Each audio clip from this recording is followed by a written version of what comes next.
ఇక్కడ ఈ ప్రభుత్వ విధానం ఈరోజు ఇక్కడ ఈ మీటింగ్లో చెప్పాలనుకున్నాను. చాలా రోజుల నుంచి అడుగుతున్నారు. టూరిజానికి ఇండస్ట్రీ స్టేటస్ ఇమ్మని అందరూ కోరుకుంటున్నారు. ఇప్పుడే అనౌన్స్ చేస్తున్నా, టూరిజానికి ఇండస్ట్రీ స్టేటస్ ఇస్తున్నాం.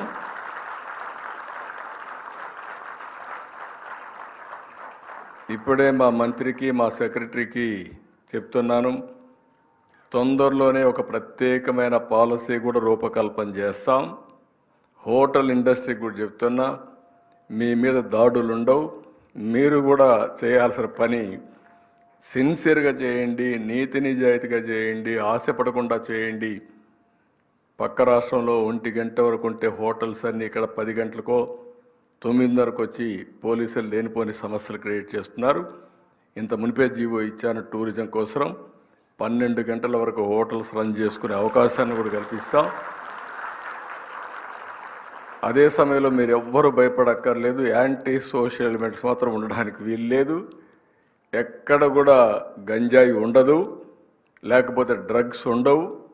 ఒకవేళ ఎక్కడన్నా డ్రగ్స్ ఉంటే మాత్రం అదే లాస్ట్ డే అవుతుంది. మొత్తం సీసీటీవీ కెమెరాలు కూడా ఎక్కువ పెడుతున్న రాష్ట్రం మొత్తం. యాంటీ సోషల్ ఎలిమెంట్ ఎవడైనా ఇంట్లో నుంచి బయలుదేరి వస్తే అతన్ని ట్రాక్ చేసే మెకానిజం కూడా పెట్టి లా అండ్ ఆర్డర్ మెయింటైన్ చేస్తాం. అదే సమయంలో ఒక ప్రశాంతమైన వాతావరణాన్ని క్రియేట్ చేసి టూరిజాన్ని ప్రమోట్ చేయడానికి పూర్తి స్వేచ్ఛనిస్తామని చెప్పి కూడా నేను మీకు తెలియజేస్తున్నా.